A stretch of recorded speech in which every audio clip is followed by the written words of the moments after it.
অপরাবরণ চেদমৃতময় পদধিমধিকং বিমত্ত প্রাপ্তং স্যাৎ কিমপি পরমং সারমতুলম।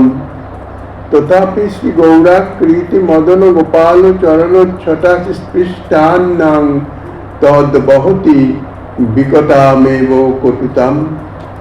কলিযুগ পাবন অবতার পরম করুণাময় শ্রী শ্রী গৌরাঙ্গ সুন্দরের পরম অন্তরঙ্গ প্রিয় পার্শ্বদ বর্জ্য উচ্চপাদ শ্রীল প্রবোধানন্দ সরস্বতী পাদ তাহার শ্রী শ্রী চৈতন্য চন্দ্রামৃতম নামক শ্রী গ্রন্থে 23তম শ্লোকে বলছেন, ভক্তগণ শ্রী গৌরাঙ্গের চরণ কমলে যে মধুর সন্ধান পেয়েছেন তাহা অতুলনীয়। তাহার মহিমার কথা আর কি অধিক বলবো। শোনা যায় সমুদ্র মন্থনে অমৃতের উদ্ভব হয়েছিল। তাহার মাধুর্যের আস্বাদন লোভে দেবতা ও অসুরগণ প্রমত্ত হয়েছিলেন। সেই অমৃতের যদি অপার সিন্ধু থাকত এবং তাহা মন্থন করে যদি কোনো অনির্বচনীয় মধুর অমৃত সার বস্তু লাভ করা যেত, নিরন্তর গৌরাঙ্গ চরণ মধুপান মত্ত ভক্তের নিকট তাহাও নিতান্ত বিরস হয়ে যেত।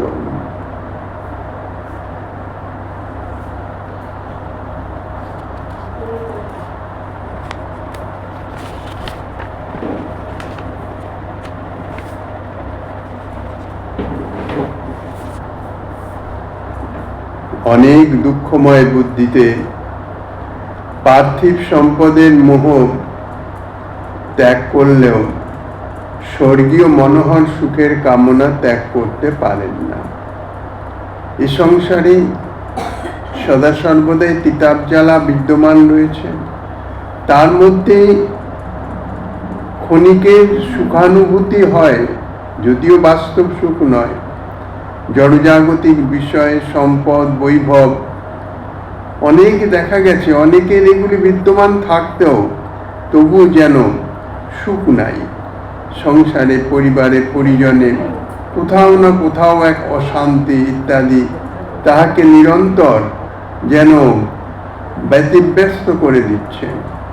তো সেই অবস্থাতে তাদের মনের মধ্যে এরকম একটা বোধ আসে যে সংসারে বাস্তবিক সুখ নাই, অর্থ সম্পদ ইত্যাদিতে সুখ নাই।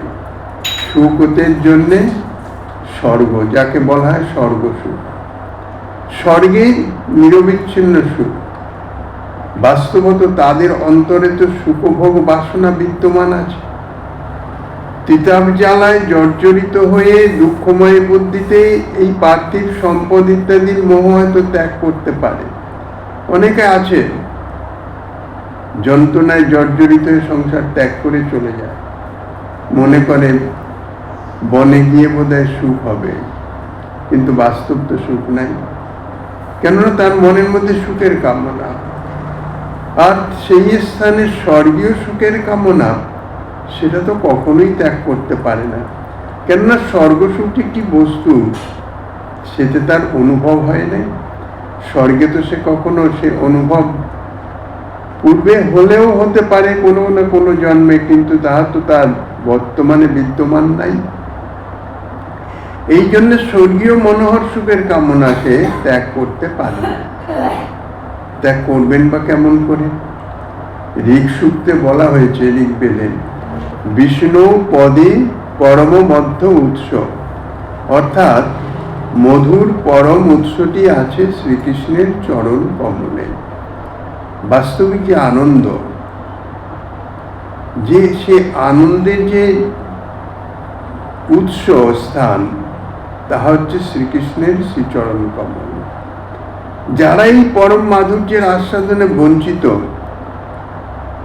তারা তো কস্মিনকালেও জানতেও পারেন না শ্রীকৃষ্ণের চরণ কমল কি বস্তু, আর সেখানে কি জাতীয় মাধুর্যের অবস্থান। এই জন্যে তারা বিশ্বমধুর আস্বাদন লালসা ত্যাগ করবেন কি করে? অর্থাৎ এই জড়জাগতিক প্রাকৃত বিষয়ের মাধ্যম দিয়ে যে সুখাস্বাদনের আকাঙ্ক্ষা, তাহা কি করে তারা ত্যাগ করবেন? কিন্তু যারা শ্রী গৌরচরণে শরণাগত হয়েছেন, গৌর ভক্তগণ পরম্পরা ক্রমে, কেননা শ্রী গৌরাঙ্গ সুন্দর প্রকটকালে সেটিকে অকাতরে বিতরণ করে গেছেন। এখন অপ্রকটকালে তাহারই পরম্পরায়, অর্থাৎ সেই ভক্তগণের পরম্পরায় এখনো যে সমস্ত গৌর ভক্তগণ যাহারা ভজনে অর্থাৎ গৌর চরণের শরণাগত সমর্পিত আত্মা, সেই ভক্তগণ কিন্তু সর্বপ্রাপ্যতম কোনো অনির্বচনীয় বিষয়ের সম্মুখে উপস্থিত হলেও, অর্থাৎ এই জগতের কি পরজগতের মহা মাধুর্যময় অর্থাৎ আস্বাদনময় কোনো বিষয় যদি তাদের সম্মুখে উপস্থিত হয়, তাহলে কিঞ্চিত তাদের মন আকর্ষণ করতে পারে না, বরং বিকট কটুবুদ্ধিতে তাহাকে ধিক্কার দান করেন। অর্থাৎ সে যতই অনির্বচনীয় হোক না কেন অন্য সকলের কাছে, কেননা তাহারা তো শ্রী গৌরচরণ কমলের মাধুর্য আস্বাদন করেন নাই, তারা কি করে জানবেন যে গৌরচরণ কমলের মাধুর্যের আস্বাদনের নিকট যে কোনো অনির্বচনীয় আস্বাদনীয় হোক না কেন তাহা তুচ্ছাতি তুচ্ছ। সেই পার্থতম বস্তু সম্বন্ধে বলছেন যে অপার অমৃত সাগর মন্থন করে যদি কোনো সার বস্তু পাওয়া যায়, তথাপি গৌর ভক্তগণ তাহাকে ধিক্কার দান করেন, তাহা দিকে তাহাদের মন বিন্দুমাত্র আকর্ষিত হন না। মাতা দেবতীকে কপিলদেব বলেছিলেন, ভগবান কপিলদেব, যে আমার ভক্তগণকে আমি যদি মোক্ষ প্রদান করতেও চাই, মুক্তি প্রদান করতেও চাই, তারা তাহা গ্রহণ করেন না। তারা একমাত্র আমার সেবাই চান, আমার সেবা ব্যতীত অন্য কিছু তারা নিতে চান না। ঠিক সেই রকম গৌর ভক্তগণেও গৌরচরণ সেবা ব্যতীত অন্য সমস্ত কিছুকেই তাহারা ধিক্কার প্রদান করেন। যদি বলা যায় যে অমৃত সাগর মন্থন করে সেই যে সারবস্তু, সে সারবস্তুটি কেমন, তার উত্তরে বলছেন অমৃতের পরম সার অথবা তুলনাবিহীন হোক, কিন্তু শ্রী গৌরাকৃতি মদন গোপালের শ্রী চরণ মাধুর্যে যাহাদের অন্তর একবার ডুবেছে, অর্থাৎ যাহারা শ্রী গৌর সুন্দরের অথবা মদন গোপাল দেবের অর্থাৎ শ্রী গৌরের অভিন্ন স্বরূপ যে মদন গোপাল দেব শ্রী গোবিন্দের শ্রী চরণ মাধুর্যে অর্থাৎ শ্রী চরণ সেবার রূপ আস্বাদনে যাদের একবার মন ডুবে গেছে, সেই সকল ভক্তগণের নিকট সে যতই অমৃতের পরম সার বস্তু হোক না কেন তাহা নক্ষরজনক হয়ে যায়। এখানে শ্রী গৌরাকৃতি শব্দে, শ্রী শব্দে শ্রী রাধিকার কান্তি দ্বারা গৌরাকৃতি যে মদন গোপাল দেব তাকেই বুঝাচ্ছেন। ইহার শ্রী চরণ কমলাশ্রিত ভক্তগণের নিকট এই চরণই আস্বাদ্য, অর্থাৎ শ্রী গোবিন্দের চরণ সেবা ব্যতীত অন্য কোনো কিছুই তাহাদের আস্বাদীয় নয়। ভ্রমর যেমন একমাত্র মধুই আস্বাদন করেন, চাতক যেমন মেঘের বাড়ি ছাড়া অন্য যতই জল থাকুক না কেন তাহার আস্বাদ্য নয়, ঠিক সেই রকম শ্রী চরণ কমল আশ্রিত অর্থাৎ শ্রী গৌর চরণ শ্রী গোবিন্দ চরণ কমল আশ্রিত ভক্তগণের নিকট এই শ্রী চরণ সেবাই হচ্ছে আস্বাদ্য। এই ভিন্ন জগতের সকল বস্তুই তাদের নিকটে অতি ন্যাক্কারজনক, তুচ্ছ ঘৃণিত বস্তু বলে মনে হয়। সমস্ত বস্তু সারের সারাংশ স্বরূপ বস্তুতেও শ্রী গৌর ভক্তগণ তুচ্ছ বুদ্ধি করে থাকেন। তৃণাদীপি চ নীচতা সহজ সৌম্য মুগ্ধাকৃতি সুধা মধু ভাসিতা বিষয় গন্ধতুৎকৃতি হরি প্রণয় বিহ্বল কিমপি ধীর নালম্বিতা ভবন্তি কিল সদ্গুণা জগতি গৌর ভাজামণি। গৌর ভক্তের গুণের কি সীমা আছে? ব্রহ্মার স্তবনীয় হয়েও তাহাদের চিত্ত কখনো ক্ষুবিত হয় না। তাহাদের অকপট দৈন্যে নিতান্ত পাপমত্ত চিত্ত বিগলিত হয়ে যায়। নিজেকে তাহারা প্রকাশ করতে চান না, কিন্তু নিরন্তর প্রেমরসে মগ্ন থাকায় তাহাদের মনোরম স্নিগ্ধ বহিরাকৃতি তাহাদিগকে ধরিয়ে দেয়। অন্তরে গুপ্ত প্রেমের অমৃতময় প্রবাহ তাহাদের বাক্যেও প্রকাশ পেয়ে যায়। শ্রী গৌরাঙ্গের সম্পর্ক শূন্য বলে বিষয় সম্পদ ও প্রতিপত্তির গন্ধেও তাহারা থুৎকার করেন। সর্বদা হরিপ্রেমে বিহ্বল হয়ে তাহাদের বুদ্ধি জগতের অন্য কোনো বিষয় অবলম্বন করতে সমর্থ হয় না।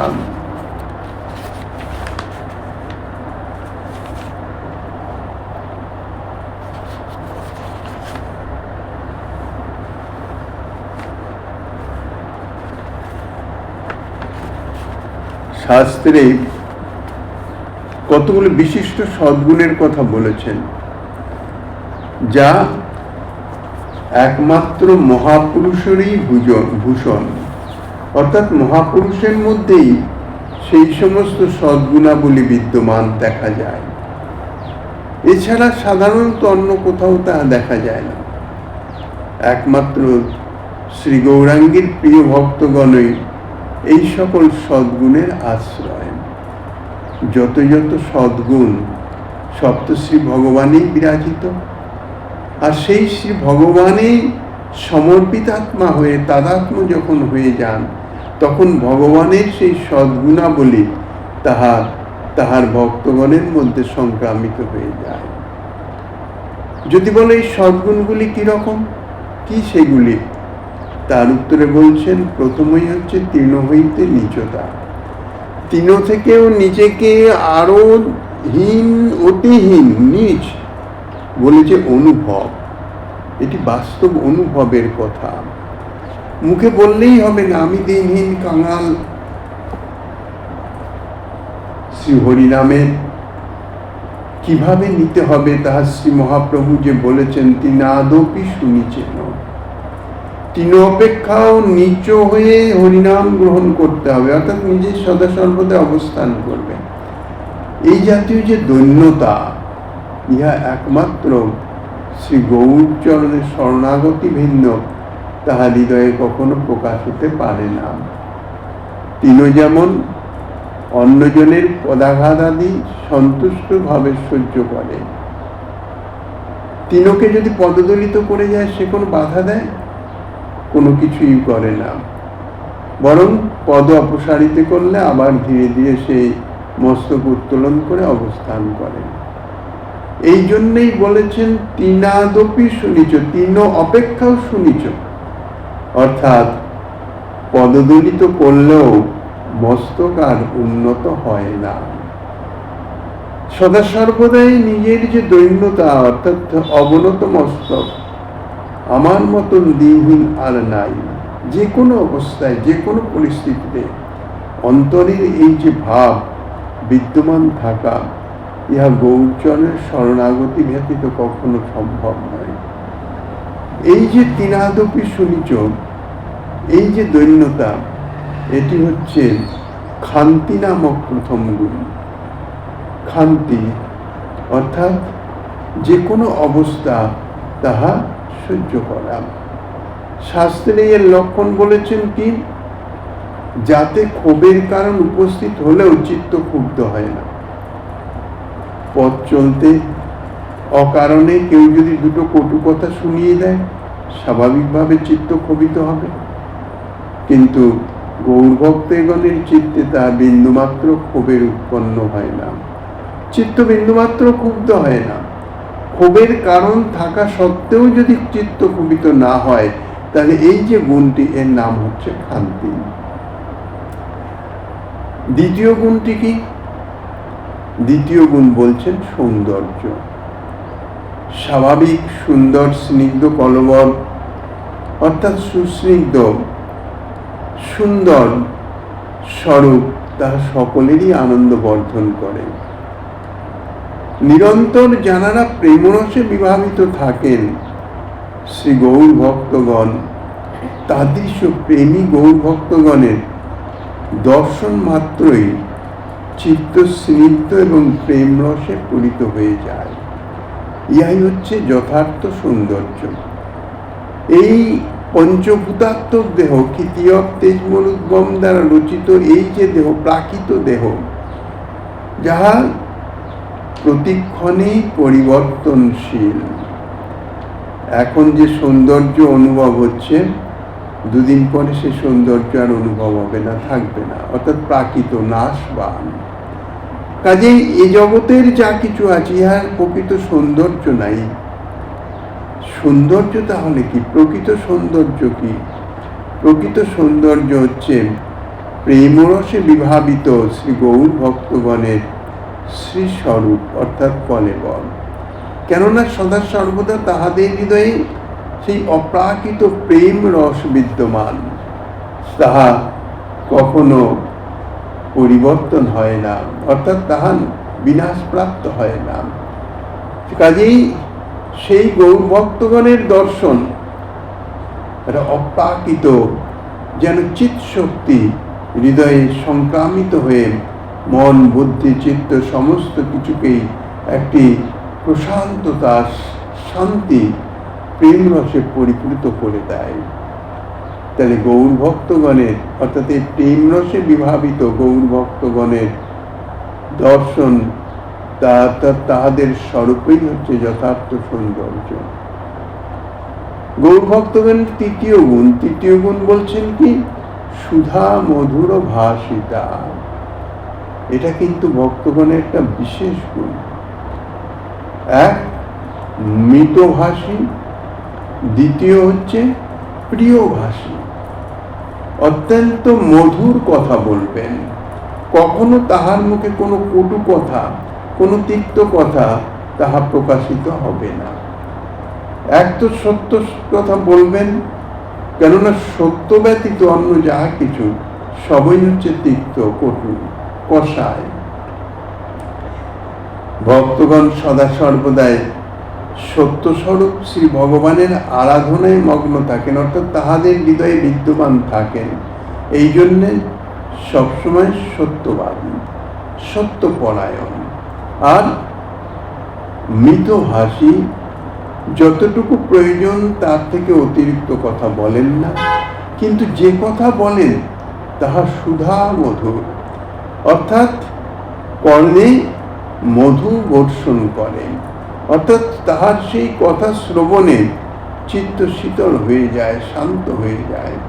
যেমন প্রচণ্ড দাবদাহে এক গ্লাস শীতল ঠান্ডা পানীয় যদি পান করা যায়, যেমন পিপাসার শান্তি হয়, সেই সঙ্গে সঙ্গে চিত্তের একটা পরম তৃপ্তি হয়, পরিতোষ হয়। ঠিক তেমনি শ্রী গৌর ভক্তগণের সুধা মধুর বাক্য, বাক্যের এমন স্নিগ্ধতা, এমন তার মাধুর্য, এমন তার প্রিয়তা, যে সেই বাক্য শ্রবণ মাত্রই ধর্ম, অর্থ, কাম, মোক্ষের নিমিত্ত চিত্তের যে আকাঙ্ক্ষা, পিপাসা, তাহা চিরতরে শান্ত হয়ে যায়, অর্থাৎ দূরীভূত হয়ে যায়। আর কোনো আকাঙ্ক্ষা থাকে না। একমাত্র প্রেমামৃতের আস্বাদনের নিমিত্ত তাহাদের চিত্ত আকাঙ্ক্ষিত হয়ে যায় এবং সেই প্রেমামৃতের আস্বাদনে চিত্তকে পরম পরিতুষ্ট করেন। ইহাই হচ্ছে গৌর ভক্তগণের তৃতীয় গুণ, সুধা মধুর ভাষিতা, অত্যন্ত মধুর ভাষিতা। চেষ্টাকৃত নয়, স্বতঃস্ফূর্ত। অন্তরে যদি শ্রী গৌর ভক্তি বিরাজমান থাকে, গোবিন্দ ভক্তি বিরাজমান থাকে, অর্থাৎ ভক্তি মহারানী যদি অবস্থান করেন, তাহলে স্বাভাবিকভাবে তাহার চিত্তের দৈন্যতা বিদ্যমান হবে। কোনো রকম অহংকার তো থাকে না, অহংকার, অভিমান শূন্য হয়ে যায়, যার ফলে তার চিত্তে দৈন্যতা বিরাজমান থাকে। এবং সেই দৈন্যতার ফলে যে ভগবত প্রীতি, ভগবত প্রেম হৃদয়ে প্রকাশিত হয়, তাহাই হইতেছে তাহার সৌন্দর্য। আর তার ফলে হয় কি, তাহার এই সুধা মধুর ভাষিতা, অর্থাৎ এই গুণটি অর্থাৎ সে যাই বলে তাহাই অত্যন্ত মধুরাতি মধুর, কর্ণে মধুস্রাবে, চিত্তে অশান্তি স্নিগ্ধকারী হয়ে যায়। গৌর ভক্তগণের আরেকটি গুণের কথা বলছেন, চতুর্থ গুণ, তাহা হইতেছে বিষয় বৈরাগ্য। অর্থাৎ শ্রীকৃষ্ণ চৈতন্য সম্বন্ধ রহিত বিষয়। বিষয় তো বহু কিছু, এই জগতে যাহা কিছু সমস্তই বিষয়, প্রাকৃত অপ্রাকৃত সমস্তই বিষয়। কাজে সমস্ত বিষয়ে যদি বৈরাগ্য থাকে তাহলে ভগবৎ সেবা হবে কি করে? কোনো বিষয়ে যদি আমি গ্রহণ না করি তাহলে তো ভগবৎ সেবাই হবে না। এই জন্য বলছেন বিষয় বৈরাগ্য মানে সেই বিষয় যে বিষয়ে শ্রীকৃষ্ণ চৈতন্যের সম্বন্ধ গন্ধ নাই, অর্থাৎ ভগবৎ সম্বন্ধ গন্ধ রহিত। যে বিষয়ে ভগবৎ সম্বন্ধ যুক্ত, ভগবৎ সেবার নিমিত্ত, সেই বিষয়ে কোনো বৈরাগ্য নাই। শ্রীকৃষ্ণ চৈতন্য সম্বন্ধ রহিত বিষয়ের গন্ধ মাত্রে গৌর ভক্তগণ তুৎকার করেন, অর্থাৎ তাহাদের অন্তরে তীব্র বৈরাগ্য। এই যে বৈরাগ্য, এটা স্বতঃস্ফূর্ত, চেষ্টাকৃত নয়, ইচ্ছাকৃত ভাবে নয়, এটা অন্তর থেকে স্বতঃস্ফূর্ত। কিরকম বৈরাগ্য মানে? এখানে অনাসক্তি নয়, বিরক্তি। ভগবৎ সম্বন্ধ রহিত যে কোনো বিষয় তাহাতে তাহাদের অন্তরে বিরক্তি উৎপাদন করে।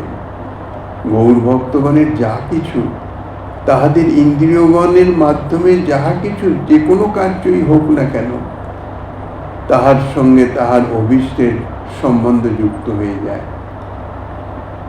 বাইরে বেরিয়ে যদি একটি উত্তম বস্তু তাহাদের নয়নে পড়ে, সঙ্গে সঙ্গে অভীষ্টের স্মৃতি আসে যে এই বস্তুটি অভীষ্টে অর্পণ করতে পারলেন তাহলে তাহার কিরকম সেবা হয়, অর্থাৎ তিনি কিরকম সুখ প্রাপ্ত হতে পারেন।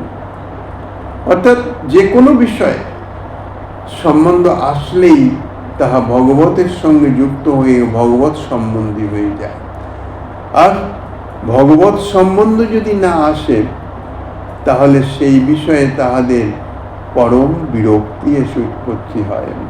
ইহাই হচ্ছে তাহাদের বিষয়ে বৈরাগ্য, অর্থাৎ এমন বিরক্তি, অর্থাৎ ঘৃণিত অবস্থা হয়ে যায়। সেই বিষয় তাহাদের নিকট ঘৃণিত বলে অনুভূত হয়। তাহাদের বুদ্ধি হরিপ্রেমে বিহ্বলা হয়ে আর অন্য কিছুই গ্রহণ করতে পারে না। শ্রী হরির সঙ্গে, তাহার অভীষ্টের সঙ্গে, তাহাদের অভীষ্ট সেবার সঙ্গে যে বস্তুর কোনো সম্বন্ধ নাই, সেই বস্তু তাহাদের নিকট থুৎকৃত হয়, অর্থাৎ তাহাদের হৃদয়ে বিন্দুমাত্র আকর্ষণ করে না। তাহারা যাহা কিছুই গ্রহণ করেন, যাহা কিছুই নেন, সব কিন্তু সাক্ষাৎ ভগবৎ সম্বন্ধ যুক্ত, নিজের দেহেন্দ্রিয়ের পোষণের জন্য নয়। বেশিরভাগ দেখা যায় নিজের প্রয়োজনে, নিয়মের মতন ভগবানকে একটু উপস্থাপনা করলাম বা একটু স্মরণ করলাম, করে নিয়ে নিজের ভোগে লাগিয়ে দিলাম। এটি কিন্তু যথার্থ ভক্তের লক্ষণ নয়। ভক্ত গ্রহণ করবেন প্রসাদ, শ্রী ভগবানের অর্থাৎ অভীষ্টেরকে যদি নিবেদিতই না হলো, তিনি যদি তাহা গ্রহণই না করলেন, তাহলে তাহা তো প্রসাদ হয় না। নিজের মনের বাসনা পূর্তির নিমিত্ত তাহা গৃহীত হয়, তাহা গ্রহণ হয়। এটি যথার্থ ভক্তের লক্ষণ নয়। ভক্তের লক্ষণ নিজের জন্য নয়, শ্রী প্রভুর সুখের জন্য প্রভুকে সমর্পণ করা, তারপর দেহযাত্রা নির্বাহের জন্য যে প্রভুর প্রসাদ, তাহা অমৃতময়, সেখানে আর কোনো বস্তু বুদ্ধি থাকে না। এটি হচ্ছে সবচেয়ে বড় কথা। ভগবত প্রসাদে যদি বস্তু বুদ্ধি আসে তাহলে তো সে প্রসাদের অপরাধ হয়ে যায়, প্রসাদের অবমাননা হয়। গৌর ভক্তগণের তাদৃশ অনুভব কখনো আসে না, কেননা তাহারা তো সমস্ত কিছু ভগবানের সমর্পণ করেন, ভগবান তাহা গ্রহণ করেন। এবং কারণ ভক্তিপূত চিতে যদি অর্পণ করা যায় তাহা ভগবান অবশ্যই গ্রহণ করেন। গীতাতে বলেছেন, পত্রং পুষ্পং ফলং তয়ং যো মে ভক্তা প্রযচ্ছতি। অর্থাৎ ভক্তি সহকারে পত্র পুষ্প ফল জল যাই কিছু আমাকে অর্পণ করুন, আমি তাহা গ্রহণ করি, মানে ভোজন করি, যথাবিধি গ্রহণ করি, তাহাই হইতেছে প্রসাদ। সেই হরিভক্তি অর্থাৎ হরি সম্বন্ধ রহিত যে কোনো বস্তু তাহা ভক্তগণের নিকট যথার্থ যতই উত্তম হোক না কেন তাহা থুৎকৃত, অর্থাৎ তাহাদের বিরক্তি উৎপাদন করে, তাহাদের বুদ্ধি হরিপ্রেমে সদা সর্বদাই বিহ্বলা। এই জন্যে তারা হরি সম্বন্ধ ব্যতীত অন্য কিছু আর গ্রহণ করতে পারেন না। এই সমস্ত গুণ বিশেষত বিশেষ রূপে বর্তমান থাকার জন্যে গৌর ভক্তগণের মহিমা সর্বাধিক। উপাসতাং বা গুরুবর্য কোটি রোধি অতাং বা শ্রুতি শাস্ত্র কোটি চৈতন্য কারুণ্য কটাক্ষ ভাজাং ভবেদ পরং সদ্য রহস্য লাভ। হে ভাই, তুমি যদি শ্রী গৌরাঙ্গের কৃপাপ্রাপ্ত ভক্তের অনুগ্রহ না প্রাপ্ত হও, তাহলে কোটি কোটি বৎসর অন্য গুরুর চরণাশ্রয় করেই সাধন করো, অথবা কোটি কোটি শ্রুতি অধ্যয়ন করে কণ্ঠস্থ করো, সেই পরম রহস্য বস্তু শ্রী গোপী প্রেম বা গোপী ভাব কোনো প্রকারেই লাভ করতে পারবে না।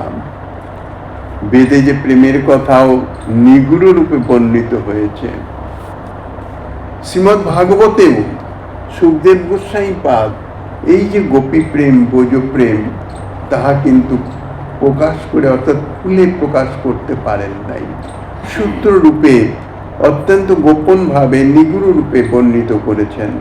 ঠিক সেই রকম বেদেও এই প্রেমের কথা অত্যন্ত নিগুড় রূপে বর্ণিত হয়েছে। সেই প্রেম যাহা ব্রহ্মাদি বাঞ্ছিত শ্রী গৌর ভক্তগণই আস্বাদন করতে পারেন। একমাত্র গৌর ভক্তগণ, গৌর অর্থে এখানে গৌর গোবিন্দ সব, শ্রী ভগবানের প্রেমী ভক্তগণ তাহারাই আস্বাদন করতে পারেন, অন্যের পক্ষে তাহার সর্বথা অলভ্য। অর্থাৎ জগতে অন্য যত কিছু সাধন পদ্ধতি আছে, ভক্তি মার্গের মধ্যেও অনেক রকম সাধন আছে, সকাম ভক্তি, বিধি ভক্তি ইত্যাদি যত কিছু আছে, তার কোনোটাই এই প্রেমের সন্ধান কিন্তু কখনো পাবে না। এই কথা বর্ণনা করে তাহাদের মহিমা বর্ণন করছেন, অর্থাৎ গৌর ভক্তগণের মহিমা বর্ণন করছেন যে একমাত্র গৌর ভক্তগণই সেই প্রেম প্রাপ্ত হতে পারেন। শাস্ত্রে সদ্গুরুর আশ্রয় গ্রহণ এবং শাস্ত্রাভ্যাস এই দুইটি শ্রেণীলাভের উপায় বলে বর্ণিত হয়েছে। বাস্তবিক সদ্গুরুর আশ্রয়, এখন গুরু কখনো অসৎ হতে পারেন না, সকল গুরুই সদ্গুরু, কিন্তু জ্ঞানমার্গ, যোগমার্গ বা ভক্তিমার্গের অন্যান্য যা কিছু, সেই সমস্ত যে সমস্ত ভক্তগণ তানাদের গুরুপদে বরণ করলে তো বাস্তবিক এই প্রেমের সন্ধান পাওয়া যাবে না। সেই সঙ্গে সঙ্গে বেদাদি শাস্ত্র ইত্যাদি এই দুটি শ্রেয় লাভ হবে, মুক্তিপ্রাপ্ত হতে পারবে, মোক্ষ পাইতে পারে, কিন্তু শ্রেয় লাভ হলেও প্রেয় লাভ হবে না। জীবের মঙ্গল হয়তো হবে তাতে, আত্মান্তিক মঙ্গল সংসার নিবৃত্তি, আত্মান্তিক দুঃখের নিবৃত্তি, ইহা হইতেছে মঙ্গল, ইহা হইতেছে শ্রেয়। কিন্তু প্রিয় বস্তুটি, নিজের প্রিয় বস্তু যেটি, সেটি লাভ হবে না। নিজের প্রিয় বস্তু অর্থাৎ জীবের একমাত্র প্রিয় বস্তুই হইতেছে শ্রী ভগবত প্রীতি, যে প্রীতির মাধ্যমে সে ভগবত সেবায় নিজেকে উৎসর্গীকৃত করতে পারেন। শ্রেয়লাভের উপায় শাস্ত্রে বর্ণনা করেছেন সদ্গুরুর আশ্রয় এবং শাস্ত্রাভ্যাস। কেহ যদি ভাগ্য বলে শ্রেষ্ঠ গুরুর চরণ আশ্রয় করে কোটি বর্ষ সাধনা করেন, কিংবা কোটি সংখ্যক বেদ পুরাণাদি অভ্যাসের দ্বারা, অর্থাৎ বেদ পুরাণাদি শাস্ত্র ইত্যাদি কণ্ঠস্থ করেন, তথাপি কিন্তু এই যে সুদুর্লভ বস্তু, তাহা কখনোই প্রাপ্ত হতে পারবেন না। শ্রী গোপী প্রেমামৃতের আস্বাদনের লেশাভাসও কখনো লাভ করতে পারবেন না। এই বস্তুকে বলা হয়েছে, সেই জন্যেই ভক্তি রসামৃত সিন্ধুতে শ্রীরূপ গোস্বামীপাদ বলেছেন, এই ভক্তি সুদুর্লভা, অত্যন্ত দুর্লভ। কোন সাধনার মধ্যে, অর্থাৎ ভক্তির সাধনার মধ্যেও পাওয়া যাবে না এই ভক্তি, অর্থাৎ প্রেম ভক্তি। শুধু সুদুর্লভাই নয়, শ্রীজীব গোস্বামীপাদ এর সঙ্গে আরেকটু জুড়ে দিয়েছেন, বলছেন শুধু সুদুর্লভাই নয়, সুদূর বোদ্ধা। একটা জিনিস সম্বন্ধে আগে নিজের বোধে আসবে, অর্থাৎ জ্ঞানে আসবে, তারপরে তো সেই বস্তুটি প্রাপ্তির নিমিত্ত সে সাধনে রত হতে পারে। কিন্তু এই যে গোপী প্রেম, অর্থাৎ প্রেম ও ভক্তি, কৃষ্ণ প্রেম, যাহা প্রয়োজন জীবের প্রিয় লাভের নিমিত্ত, তাহা সুদূর বোদ্ধা, অর্থাৎ বোধ বুদ্ধির অতি, কৃপা সাপেক্ষ। তাদৃশ প্রেমী ভক্তের যদি কৃপা প্রাপ্ত হওয়া যায়, তাহলেই সে সম্বন্ধে কথঞ্চিত চিত্তে অনুভব হতে পারে। এই জন্যে ইহা এত সুদুর্লভ।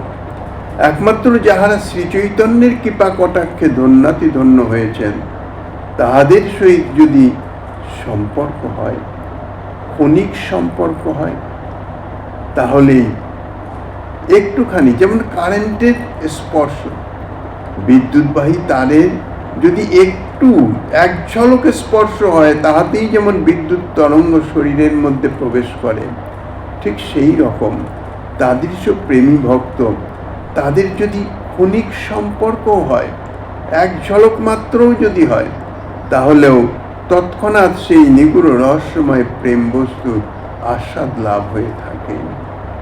শুধু তাই নয়, প্রেমী ভক্তের সংস্পর্শ তো পরের কথা, প্রেমী ভক্তের স্পর্শকৃত কোনো বস্তু যদি তারও যদি সংস্পর্শ হয়, তাহলেও কিন্তু প্রেম সঞ্চারিত হয়। এমনই অমোঘ হইতেছে এই প্রেম।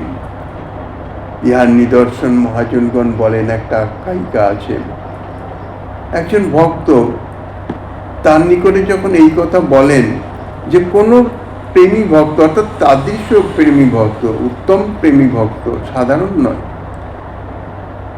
তার স্পর্শীকৃত কোনো বস্তুরও যদি স্পর্শ হয়, তার সাক্ষাৎ স্পর্শে তো প্রেম সঞ্চারিত হয়ই, কিন্তু স্পর্শীকৃত কোনো বস্তুরও যদি স্পর্শ হয়, তাহাতেও প্রেম সঞ্চারিত হবে, এটি তিনি বিশ্বাস করছেন না।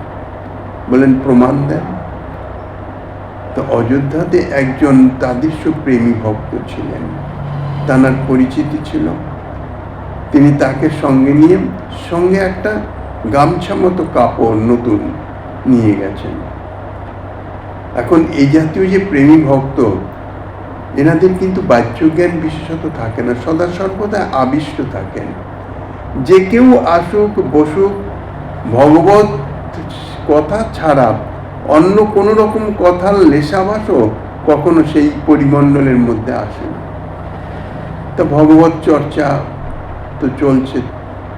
তিনি তার চরণ সান্নিধ্যে বসে ধীরে ধীরে সেই বস্ত্রখানি এমনভাবে রেখেছেন নিচে যে তার কিছুটা অংশ সেই মহাত্মার শ্রীচরণে স্পর্শ করে দিয়েছে। কথা চলছে, সেদিকে কারোরই দৃষ্টি নাই, তিনিও যেন কোনো দৃষ্টি দিচ্ছেন না। তারপর কিছুক্ষণ বাদে সে বস্ত্রটি নিয়ে যখন সেই অবিশ্বাসী তার স্কন্ধের উপর অর্পণ করেছেন, সঙ্গে সঙ্গে যেন এমন তড়িৎ প্রবাহ তার অঙ্গে প্রবেশ করল যে তার অশ্রু কম্প পুলক ইত্যাদি ভাবে সে বিভাবিত হয়ে গেল। সেখান থেকে দণ্ডবোধ করে বাইরে এসে তখন বলছেন, সত্যি যথার্থ। প্রেমী ভক্তের এতাদৃশ সামর্থ্য। এখানে সেই কথাটাই বলছেন যে প্রেমী ভক্তের এতাদৃশ মহিমা, যে যদি একটু স্পর্শ পাওয়া যায় তাহলে সেই প্রেম সঞ্চারিত হয়ে যায়।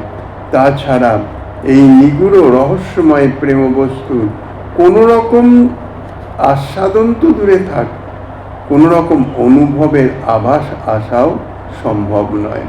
তার জন্যে একমাত্র এই গৌর ভক্তগণের কৃপারই অপেক্ষা আছে। পরবর্তী আস্বাদনী শ্রীমন মহাপ্রভু গিরিধারীলালের কৃপা হলে আগামী দিন আস্বাদনের বাসনা রেখে অধ্যকার শ্রীচৈতন্য কথার এখানেই বিশ্রাম।